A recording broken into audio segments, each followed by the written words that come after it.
Alors, comment investir de manière responsable et éthique? Alors, on va peut-être se présenter avec Max. Max va peut-être commencer, puis moi, je le ferai après, tout en présentant Expatriation Allemagne derrière. Avec plaisir. Je m'appelle Max Faller, je suis donc conseiller financier pour les expatriés en Allemagne. J'ai 31 ans, j'habite Francfort en Allemagne depuis 10 ans et donc j'accompagne avec grand plaisir les différentes opportunités d'expatriation et d'arriver à combiner le bon temps en Allemagne avec une croissance de patrimoine, etc., etc. Et donc, je me fais un plaisir d'être là ce soir pour parler d'un thème qui me passionne, un challenge du quotidien. Et donc, on verra ça ensemble. Il y a des solutions. Merci, Max. Bonsoir, moi, je m'appelle Sandrine Chagnou. Je suis en Allemagne depuis 19 ans maintenant, après avoir fait plus de 10 ans d'expatriation en Angleterre, aux États-Unis et en Afrique. J'ai fait 10 ans à Stuttgart. Maintenant, ça fait 9 ans que je suis sur Francfort. Je fais partie du réseau Expatriation Allemagne depuis que j'ai commencé l'activité il y a un petit peu plus de 6 ans maintenant. Ça fait 6 ans maintenant. Je suis comme Max, je suis basée à Francfort. Nous sommes tous les deux basés à Francfort. Et nos domaines de compétences, mon domaine de compétences en tant que conseillère financière, ce sont les domaines d'expatriation Allemagne, c'est-à-dire les assurances, la santé, les investissements responsables, la retraite et tout ça.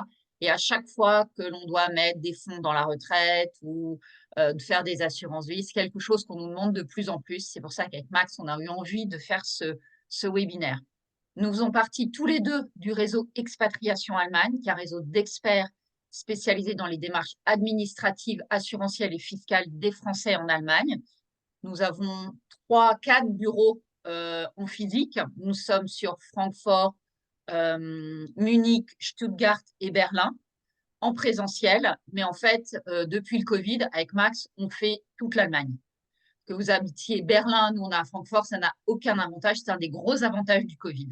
Nous avons aussi des honoraires spécialisés et avantageux avec des fiscalistes quand on fait partie du réseau Expatriation Allemagne parce qu'ils connaissent la fiscalité franco-allemande. Et les adhésions pour expatriation Allemagne, c'est une adhésion de 60 € pour un salarié qui vous donne accès au service de Max et de moi. Dans un premier temps, on fait le bilan de ce que vous voulez. Dans un deuxième temps, on vous donne des recommandations. Et puis après, on vous aide à mettre en place ce que vous avez choisi. Voilà un petit peu pour vous présenter en gros le réseau qui existe depuis 2011. Alors, je vais commencer avec les différents logos de l'investissement responsable. Max, on a voulu vous donner une idée déjà générale.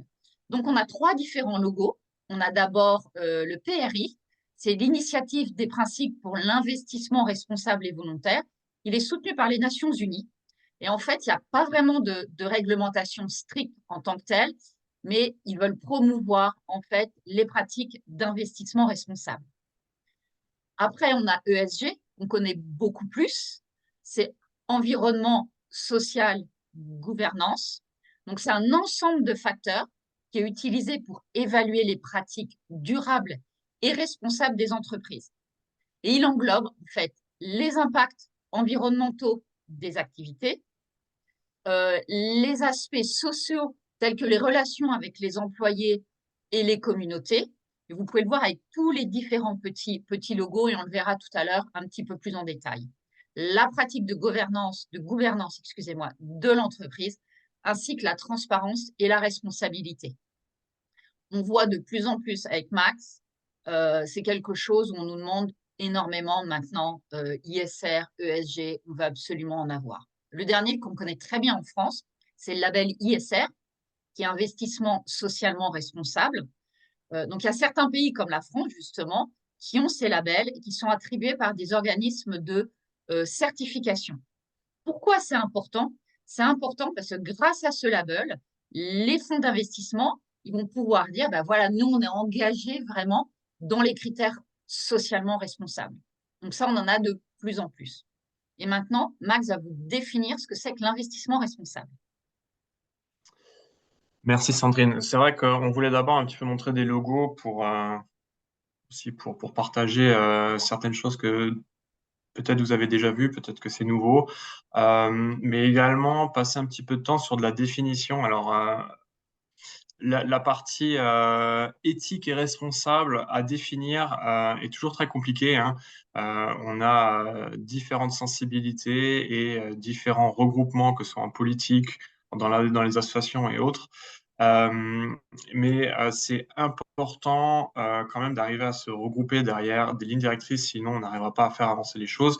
Et donc, on a voulu reprendre un petit peu ces définitions avec vous ce soir, ben, pour rappeler quels sont les guidelines et peut-être qu'on n'est pas toujours à 100% d'accord avec ce que certaines organisations appellent comme étant éthique et responsable, mais en tout cas, il y a des choses qui se passent et si on est en majorité en accord avec eux, dans le même état d'esprit, je pense que ça fait sens de prendre des investissements dans ce type de support.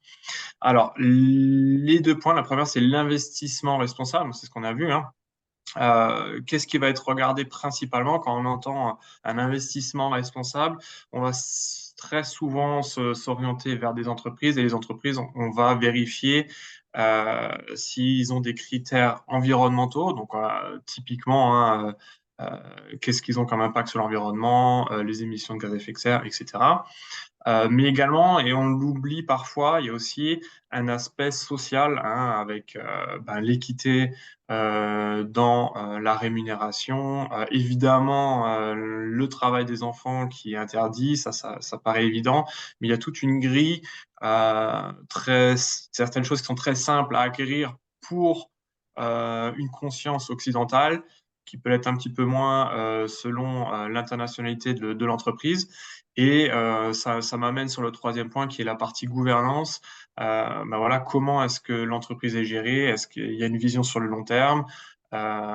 Et donc, c'est ces ESG, ces trois points qui vont être repris par les Nations Unies et qui vont avoir une grille de notation qui est internationale, hein, et qui permet ben, d'avoir un label qui soutienne les entreprises qui ont une bonne note, mais qui ont aussi une bonne tendance. C'est pas seulement l'état actuel, mais c'est aussi la tendance, c'est-à-dire que s'il y a une entreprise qui fait des efforts pour s'améliorer vers une bonne direction, ou en tout cas une direction qui améliore la note, c'est aussi quelque chose qui va être soutenu, même si à la base, c'est une entreprise qui part de très loin. Euh, et donc, dans l'investissement responsable, il y a une idée d'aligner la rentabilité avec ces valeurs-là. Donc, avoir de la rentabilité, ça reste quand même un des objectifs principaux de l'investissement. On va pas faire des investissements sans à perte ou sans le moindre rendement. Il y a des solutions aujourd'hui qui sont des investissements responsables. Je vais prendre un exemple, par exemple, la forêt, voilà, ça on en entend assez souvent parler. Investissement dans la forêt, c'est génial en termes d'investissement responsable. Il y a des super solutions, mais ça apporte d'autres problèmes, manque de liquidité, manque de rendement. Et aujourd'hui, on n'est pas obligé de faire l'impasse sur ces points-là. On peut faire de l'investissement responsable et quand même avoir des solutions qui restent liquides et qui apportent des rendements qui permettent, bon, on l'a vu avec l'inflation de ces derniers mois et dernières années, ben, un petit peu de rester dans la course. Donc le lien avec la performance financière, hein, ça c'est le point numéro 2. Je veux dire, quand on est dans de la gestion de patrimoine, quand on est dans de l'investissement, il y a toujours inévitablement un lien sur la performance financière. Faut pas se leurrer, ça reste un objectif. Euh, donc on va essayer de prendre le meilleur des deux parties d'utiliser ces deux filtres pour prendre l'essence même et arriver à avoir des investissements qui soient cohérents avec ce qu'on recherche. Euh, L'avantage, hein, également, c'est que les entreprises qui ont ces stratégies d'investissement responsable euh, ou de développement responsable, c'est qu'elles ont souvent une vision plus long terme, qu'elles sont plus en accord avec les changements de directives, que ce soit des lois en Europe, mais aussi à l'international, et elles sont souvent plus aptes à avoir des rendements long terme et elles sont plus adaptées aux nouveaux critères qui peuvent s'installer au fur et à mesure, hein. Donc, l'impact de l'investissement responsable, on va pas parler de l'impact en tant que consommateur, hein, parce on a un petit peu deux côtés pour orienter euh, notre impact sur l'économie en tant que consommateur, mais également en tant qu'investisseur. C'est-à-dire qu'on peut donner soit de l'argent en achetant les produits, en remplissant la caisse de l'entreprise, soit on donne de l'argent de l'autre côté en apportant des fonds pour développer du capital et pouvoir investir et se développer l'entreprise. Les entreprises qui n'arrivent pas à débloquer le fonds, n'arrivent pas à se développer, elles auront plus de mal, ça va leur coûter plus cher et elles vont être ralenties. Donc ça, c'est sur ce point-là principalement, hein, qu'on va essayer d'agir, c'est-à-dire orienter les capitaux. Et c'est un rapport de force, entre guillemets, hein, entre ceux qui souhaitent l'orienter dans une direction et ceux qui souhaitent l'orienter dans une autre. Et donc, c'est ça qu'on va essayer de faire ensemble comme exercice, en tout cas ce soir. Euh, donc des pratiques commerciales éthiques, une responsabilité sociale accrue, ça va être les grandes valeurs qu'on va revoir, que ce soit dans l'ESG ou dans l'ISR, les deux logos principaux qu'on va retrouver en Europe, hein. Je dis bien Europe, dès qu'on sort de l'Europe, on va se diriger vers d'autres types de réglementations, mais c'est souvent des investissements qui ne sont pas disponibles pour les Européens. Et donc, je le redis, les investisseurs jouent un rôle clé, hein, dans la partie comportementale des entreprises, parce que aujourd'hui, on a non seulement un pouvoir d'achat, mais on a aussi un pouvoir d'investissement. L'avantage pour les investisseurs, c'est la partie amélioration de la gestion du risque. C'est-à-dire que si on a une vision long terme, si on a une stabilité sociale, qu'on a des personnes à la tête des entreprises, donc la gouvernance, hein, la partie G, qui va faire en sorte de promouvoir, d'avoir de l'équité, c'est des entreprises qui vont prendre en valeur et rester plus stable. Et quand il y a des crashs, entre guillemets, quand il y a des corrections sur les marchés, c'est des entreprises qui vont être moins affectées parce que la valeur intrinsèque ne va pas être perdue. Euh, il y a une partie réputation de l'entreprise. Et donc, aujourd'hui, il y a aussi une bataille marketing sur l'image de certaines entreprises. Et plus nous, en tant qu'investisseurs, on accorde de l'importance à ces logos, plus de l'autre côté, ils vont également jouer le jeu. Et d'un point de vue marketing, euh, parfois aussi de manière négative, hein, avec ce qu'on appelle le greenwashing, mais en tout cas, il y a quelque chose qui se passe et c'est ça qu'on recherche. Alors, il y a évidemment des limites à l'investissement responsable, mais c'est tout le but du jeu en fait, hein. C'est dans la définition même, à partir du moment où on met des filtres, on s'impose des limites et choisir, c'est renoncer. Donc, c'est évident que dans la diversification, il va y avoir de nombreuses entreprises qui vont sortir du lot, il va y avoir de nombreux supports d'investissement même tout entiers qui vont sortir du lot, qui vont plus être accessibles pour les personnes qui mettent ces filtres-là. Mais c'est un choix volontaire, hein, quand on décide de prendre cette direction. Et donc, au prix de la restriction, on va orienter plus de capital. Donc, ça va réduire la diversification. Plus de capital sur moins d'entreprises, ça réduit la diversification. Et donc, ça peut être un risque, hein. En tout cas, ça augmente le risque quand la diversification est moindre. Et le choix des supports, pareil, il est réduit. Par exemple, hein, si je vais prendre un exemple très simple, si vous considérez l'or comme quelque chose de non responsable, de non éthique, de manière intrinsèque de par la nature de l'or et comment c'est exploité, vous avez tous les supports qui sont à base d'or qui ne sont plus disponibles pour vous. Mais c'est pas grave. La chance, c'est que il y a assez de solutions aujourd'hui pour trouver ce qui est adéquat à nos valeurs. Et petit disclaimer, j'aime bien le répéter quand je suis en rendez-vous avec des clients parce que voilà, parfois je monte des entreprises qui ont des certifications, ils me disent mais comment c'est possible? Ça va pas du tout avec ma vision de l'investissement responsable. Et là j'ai cette petite phrase qui est inscrite ici, c'est qu'en fait il y a autant d'investissement responsable qu'il y a de sensibilité écologique, c'est-à-dire que euh, on a un petit peu tous une vision différente de l'écologie. En tant que Français, il suffit de parler de nucléaire et il y a déjà un split qui s'opère. Donc c'est le sujet à éviter en général dans les repas de Noël. Mais c'est qu'un exemple cliché, mais qui montre très bien que quand au sein d'une population scientifique, quand au sein de dirigeants et quand au sein de groupements, d'organisations, il n'y a pas des accords, c'est évident que ensuite dans les points de vue, il y ait également pas d'accord et qu'il y ait des sensibilités différentes. Donc voilà, gardez bien ça en tête. Euh, il y aura toujours, euh, on va dire, des moutons noirs par rapport à ce que vous avez comme sensibilité. Étude de marché. Donc, on va voir déjà pourquoi investir, hein. Ça peut être la première question. Voilà. Du coup, s'il y a pas ce que je veux, ça me sert à quoi d'investir? On va parler des montants. On va parler également de où est placé l'argent aujourd'hui.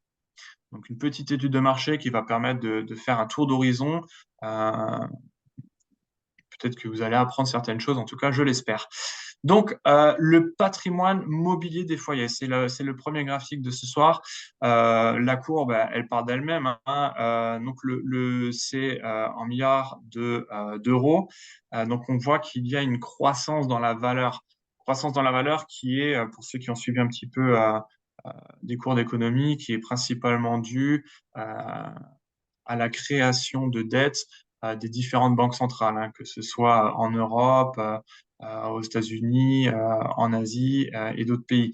Donc, qui dit création de cash, qui dit taux d'endettement toujours plus haut, dit création de valeur en théorie fictive, mais bon, elle est quand même là, et on le ressent dans l'inflation qu'elle est là, hein. Donc, quand on paye sa baguette de pain 20% plus cher, 30% plus cher, euh, et surtout en Allemagne, 30% moins bon, on le ressent très clairement.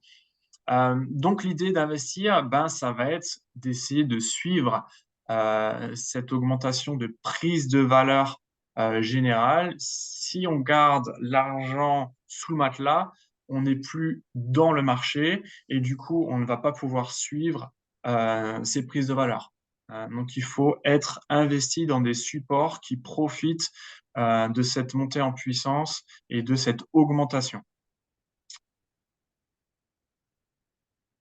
Merci Sandrine.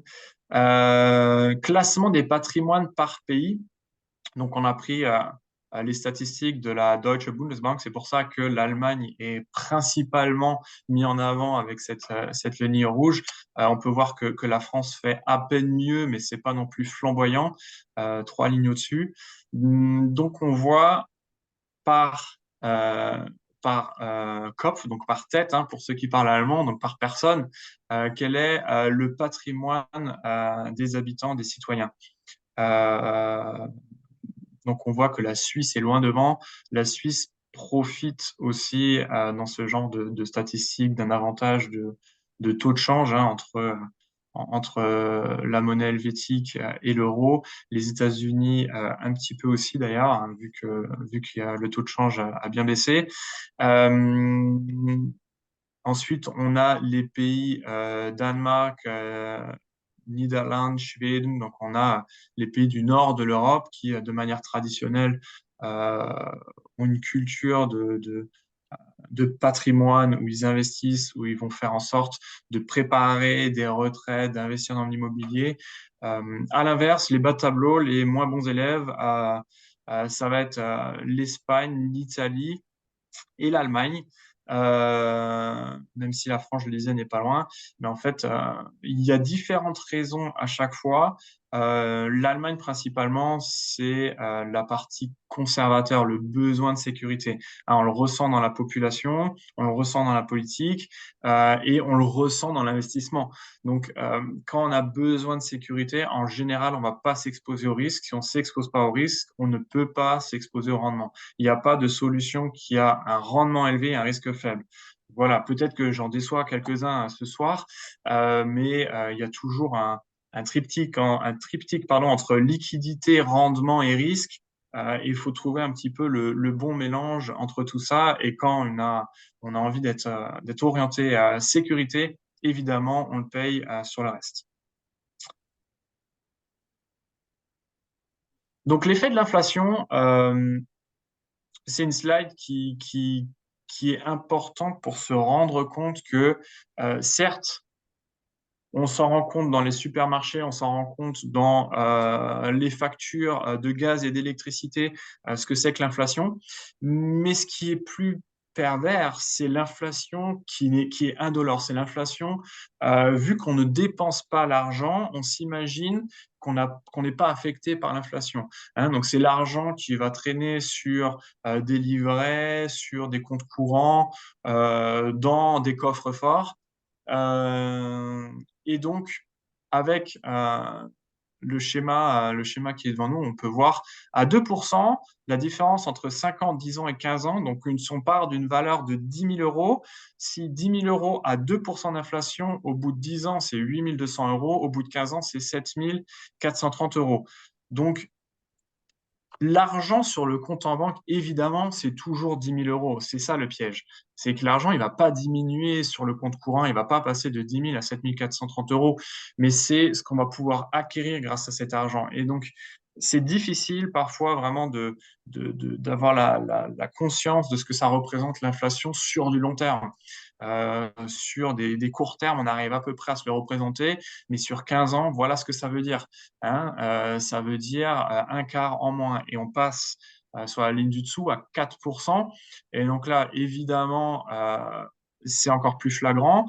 En 15 ans, je vais directement en bas à droite pour faire mal, mais en 15 ans, on passe de 10 000 à 5 500.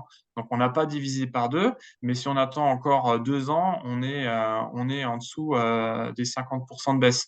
Donc, c'est considérable et on est à 4% d'inflation. Pour ceux qui ont suivi les taux d'inflation qu'on a eus en 2023, c'était largement supérieur. Hein, on était à du 6, à du 7, donc on était vraiment sur une baisse de pouvoir d'achat qui était conséquente. Comment les citoyens placent leur argent?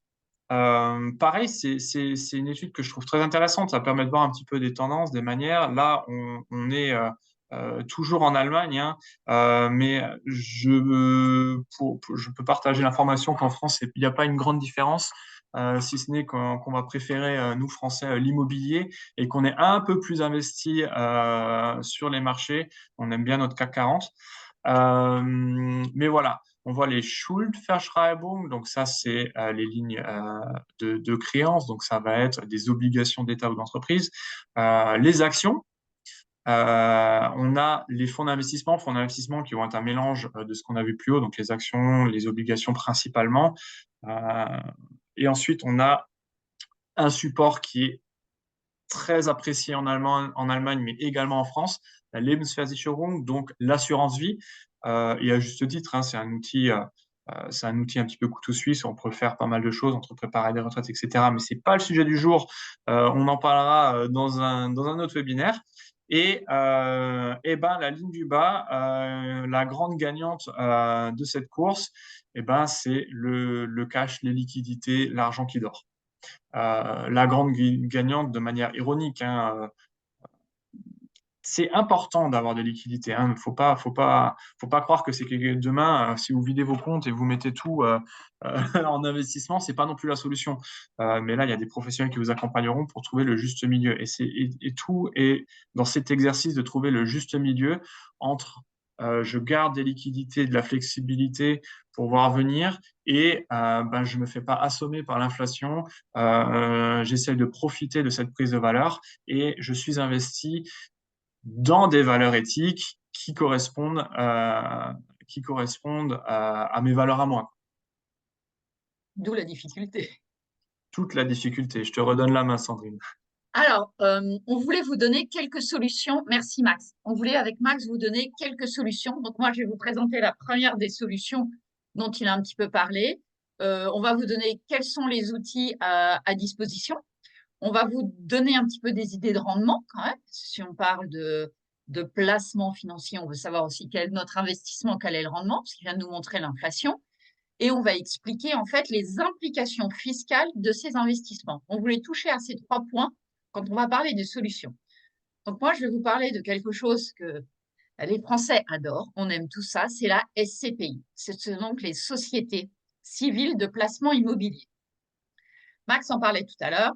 L'immobilier, les Français, on a une affinité avec ça. C'est un des produits qu'on aime beaucoup. Et depuis quelques années, je dois dire, moi, je fais beaucoup, beaucoup de SCPI. Pourquoi? Parce que le principe de la SCPI, en fait, on a les épargnants qui vont investir dans une SCPI. La SCPI, elle va investir dans des investissements diversifiés. Donc, une SCPI, elle va être en charge de la gestion, de la location, de l'entretien des biens, des travaux, de gérer la vacance, de tout ça. La SCPI va être en charge de tout ça. Et la SCPI, on en a plein des SCPI, comme je vais vous le dire juste après. Ça peut être dans les immeubles, dans des bureaux, dans du commerce, de la santé. Max parlait tout à l'heure des forêts, l'hospitalité. Et ce qui se passe, c'est que tous ces investissements diversifiés vont verser à la SCPI des loyers et ces loyers vont être reversés, une partie des loyers, aux épargnants avec un revenu entre 4 et 6 %. Donc, si on revient à la slide de Max sur l'inflation, vous voyez, ça permet d'investir, et il y a des SCPI éthiques, de manière éthique et avec un rendement qui va pallier à l'inflation, donc à une perte du pouvoir d'achat. En plus, les SCPI sont des produits immobiliers relativement accessibles, je dirais, pour les Français, même très accessibles, puisqu'on peut avoir un versement initial à partir de 1 000 € et on peut mettre tous les mois ou on peut ne pas mettre tous les mois. Donc, il y a plein de formes de SCPI. Pourquoi la SCPI, elle est adaptée et c'est un avantage pour nous en tant qu'expatriés? Très simplement, la SCPI est un produit français. Donc, c'est une fiscalité française qui est avantageuse pour nous en tant qu'expatriés, parce qu'elle est à 27 %. C'est adapté au profil d'expatriés. Moi, j'ai des gens qui étaient avec moi en Allemagne. Maintenant, ils ont déménagé en Suisse, pas en Suisse, en Espagne. Ils ont continué la solution. Donc, on peut continuer à abonder et avoir une SCPI de plus en plus, donc un capital de plus en plus important. Donc, ça, c'est important aussi. Comme je vous l'ai dit tout à l'heure en début de webinaire, j'ai habité en Angleterre, aux États-Unis et en Afrique. Max, avant d'habiter en Allemagne, a fait plusieurs pays avant de venir ici aussi. Donc voilà, donc c'est des choses qui sont adaptées. Après, c'est disponible et c'est liquide. Moi, je dis souvent la SCPI, l'immobilier, les Français, on adore. Et c'est ce que j'appelle la pierre papier. C'est vraiment la différence. Et quand les gens me disent, ouais, mais moi, j'aime bien la pierre, je dis, ouais, mais l'avantage de la pierre papier, eh bien, c'est que la vacance, par exemple, est beaucoup moins importante et on n'a pas l'impact s'il y a un locataire qui part, comme il y a 15 autres locataires ou 20 autres locataires, on ne va pas le sentir. Alors que quand vous avez un locataire qui n'est plus là, puis il n'y a plus de loyer qui rentre, ben, votre location, il faut payer toujours l'emprunt. Donc ça, c'est intéressant. C'est beaucoup plus liquide que l'immobilier. Nous pouvons en plus accéder aux meilleurs SCPI du marché. L'année dernière, début 2023, on n'a pas les mêmes SCPI début 2024 parce que le marché évolue justement et parce que on a de plus en plus des SCPI de type éthique. Donc c'est pour ça qu'aussi on évolue, on est tout le temps en train de regarder lesquels sont les meilleurs, lesquels sont les plus adaptés. Et c'est aussi une transparence et c'est orienté sur le long terme. Une SCPI, c'est un investissement sur le long terme. Ça, il faut le savoir. En moyenne, les gens qui ont une SCPI, c'est au-dessus de 17 ans. Mais on peut le vendre avant, mais voilà, pour vous donner des statistiques.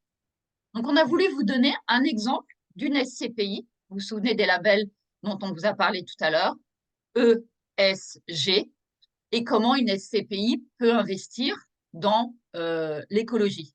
Donc, on voit au niveau environnemental, on a le tri des déchets. Moi, je sais que je l'ai vu avec beaucoup de gens. C'est généralement le tri des déchets, la consommation d'eau et la consommation d'énergie. C'est vraiment des choses que les gens me demandent. Après, au niveau gouvernance, Max en a bien parlé tout à l'heure, c'est la sensibilisation des locataires. Ça va être aussi les labels sociaux et environnementaux. Tout ce qui va être les tris, comment ça se passe. Et après, on a le côté social. Est-ce que c'est près des grands axes? Est-ce que c'est à proximité? Comment ça se passe? Il y a des espaces de détente. Est-ce que c'est vert? Il y a un confort. Tout ce qui est aussi confort thermique. Tout ça va rentrer dans les SCPI et dans ce que l'on a. Alors, j'ai une question. Avantage fiscal des SCPI, même en étant domicilié en Allemagne? Bien oui, puisque la SCPI est un produit français, donc vous allez avoir une imposition qui va être en France. Si vous n'avez pas d'immobilier français, vous allez avoir à faire une déclaration immobilière en France, donc il va y avoir un avantage fiscal parce que l'imposition, elle va être moins élevée. Alors, le produit va être accessible à des non-français. Moi, j'en ai fait à des non-français, mais par contre, il fallait qu'ils parlent couramment français. Tout à fait. Moi, ça m'est arrivé au sein de ma clientèle, sans aucun problème. Donc ça, c'était pour vous donner un exemple de SCPI. On en a plein d'autres, mais pour que ce soit un petit peu plus parlant pour vous. Et maintenant, Max, c'est à toi. Voilà, donc le sujet sympa est passé. Maintenant, je vais parler des obligations. Les obligations, c'est quoi? C'est ce qu'on appelle des titres de créance. Donc, une entreprise ou un État va vouloir se financer pour rembourser sa dette, pour développer euh, soit l'entreprise pour des investissements X ou Y, ou un État pour financer. Là, on a bien vu en Allemagne ce qui s'est passé avec la votation du nouveau budget. Il y a eu des restrictions. Ils ont dû couper à la serpe en fin d'année pour voter le budget. Bref, que font les États, que font les entreprises? Ils vont émettre des titres de créance, c'est-à-dire euh, on va pouvoir prêter l'argent aux entreprises ou aux États à des taux différents. Les taux, c'est un petit peu le marché qui décide selon le risque que ça représente, selon la durée. Il y a encore d'autres critères, mais voilà, en gros, euh, ça correspond à ça. Ça va être, vous vous en doutez, des investissements qui vont être pas du tout, ou on va dire très rarement disponibles en direct pour les particuliers, parce qu'on va parler de plusieurs centaines, voire de plusieurs millions d'euros ou de dollars, ou peu importe, c'est des sommes qui sont très élevées et tout le monde n'a pas forcément 100 000 euros à investir comme ça sur de la dette en France, par exemple. Mais par contre, il y a des supports qui permettent de décimaliser ces investissements et de les rendre accessibles à tout à chacun. Ça va être l'assurance vie. Donc les assurances vie, hein, que ce soit en France ou en Allemagne, il y a des lignes d'obligations. Euh, en général, on va tourner avec des rendements qui vont être aux alentours de 3 à 4%. C'est ce qu'on a eu c'est ce qu'on a eu en moyenne dans les assurances vie en 2023. Et donc, ça permet d'accéder avec des plus petites sommes à des obligations. Et les obligations peuvent être éthiques et responsables selon dans quelles entreprises on les met, d'accord? Donc, s'il y a des États qui sont enregistrés comme étant écologiquement et socialement responsables, la France en fait partie, hein, disclaimer, on va pouvoir justement prêter de l'argent à ce qu'on souhaite soutenir comme entreprise et comme État. De la même manière dans les fonds, des fonds qui sont labellisés, il peut y avoir des fonds qui sont 100% sur de l'obligation. Le plus courant, ça va être un mélange entre obligation et action. Et la partie action et obligation, hein, va répondre à des critères d'investissement responsable. De la même manière, avec les systèmes de notation, les obligations des entreprises qui vont être notées, et on va pouvoir, nous, en tant qu'investisseurs, prendre des parts dans ces fonds. Il y avait juste une question, excuse-moi Max, Ah, par pardon, rapport à j'ai la pas SCPI. regardé. Euh, Par rapport à la SCPI. Pour la fiscalité des SCPI, même en étant français, j'ai arrêté les déclarations d'impôts en France. Est-ce que la fiscalité reste avantageuse ou est-elle possible de refaire des déclarations en France? En fait, vous allez faire vos déclarations en France. Vous ne pouvez pas choisir. La fiscalité reste avantageuse, c'est à 27%, et vous êtes résident fiscal français, allemand. Vous ferez donc pour la SCPI une déclaration en France, et les SCPI vous font même des webinaires pour vous dire comment remplir les papiers. Donc, une SCPI, c'est une décla en France, même si vous êtes résident fiscal allemand. Et oui, c'est possible. Non seulement c'est Moi, possible, mais Max. c'est obligatoire. Ouais, C'est pas compliqué, hein. Juste rapidement, SCPI, c'est de l'immobilier. L'immobilier, c'est toujours le prélèvement de l'impôt à la source, donc dans le pays où l'immobilier est enregistré. Donc, peu importe où vous habitez, votre SCPI qui est en France est imposé en France. Si vous avez déjà fait les démarches, ça prend 20 minutes, quelques clics. Si vous l'avez jamais fait, eh ben, faut apprendre. Au fur et à mesure, vous serez de plus en plus rapide et efficace lors de la déclaration. Est-ce que tu peux passer à la slide ouais, suivante, s'il te plaît, excuse-moi. Ouais. Sandrine? On va parler d'une troisième solution un peu moins ordinaire, peut-être la plus inattendue de ce soir, et qui va regrouper différents supports d'infrastructure. Donc là, le mot-clé, c'est infrastructure. L'infrastructure, c'est quoi? C'est quand on va investir dans des objets, dans des biens, dans des systèmes, mais pas dans des entreprises euh, ou dans des États, hein. Donc, ça va être de la communication, ça va être de l'élimination des déchets, ça va être de l'approvisionnement d'énergie. Par exemple, investir dans un barrage hydroélectrique, le rendement du barrage va permettre de s'approprier nous-mêmes un rendement. Les transports et la circulation, pareil. On a des transports qu'on souhaite favoriser.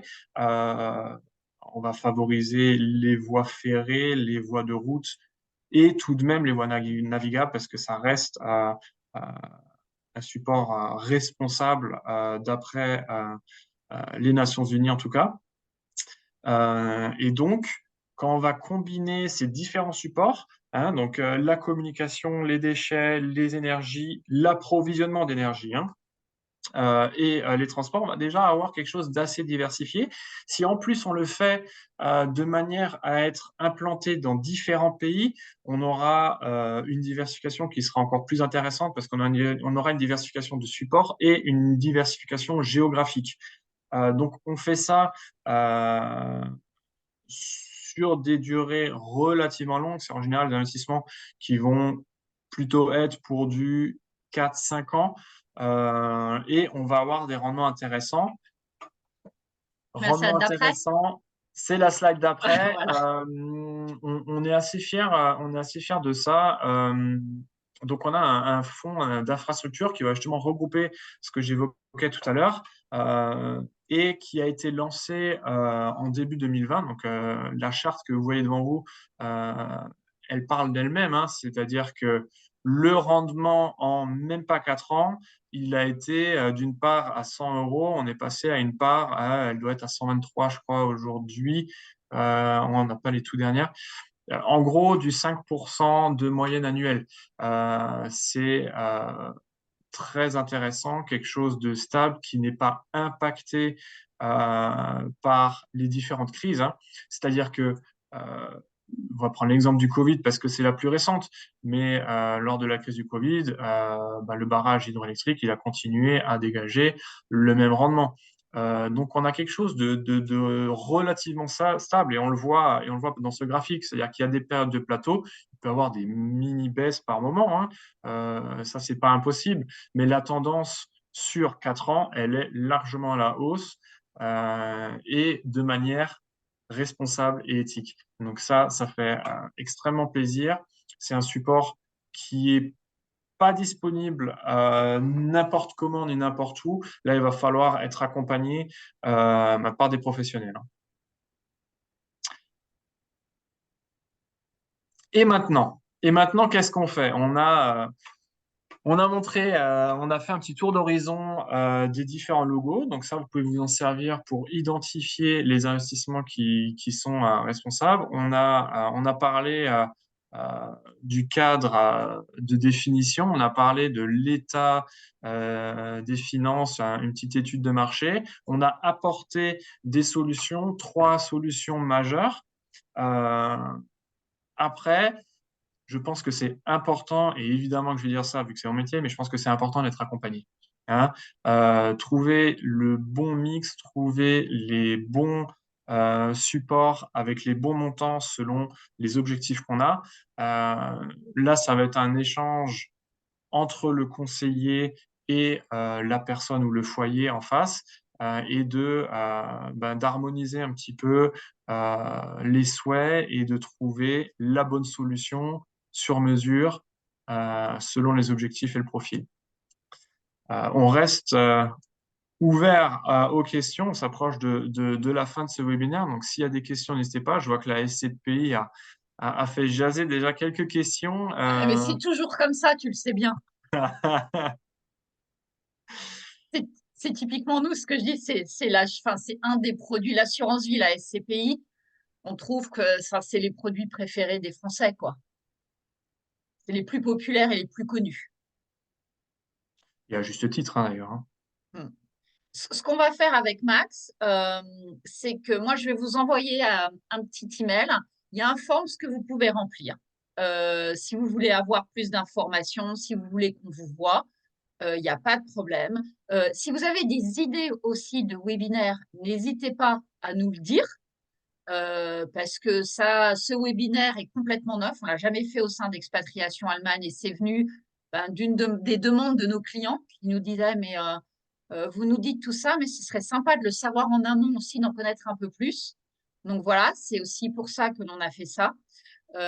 Max, on est quand même spécialisé dans le franco-allemand, donc on arrive à vous trouver aussi des produits aussi bien français qu'allemands selon votre situation.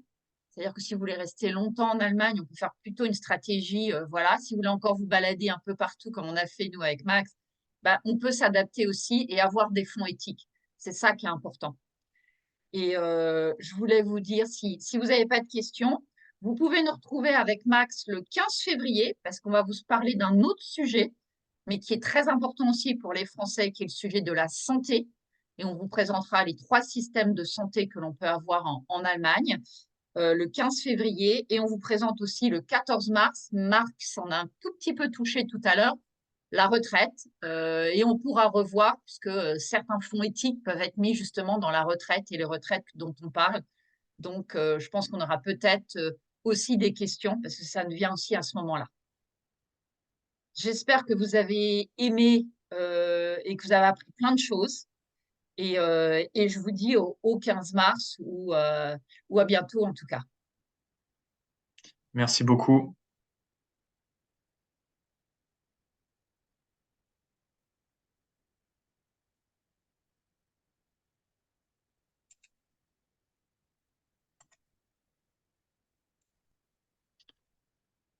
Bonne soirée à tout le monde. Bonne soirée.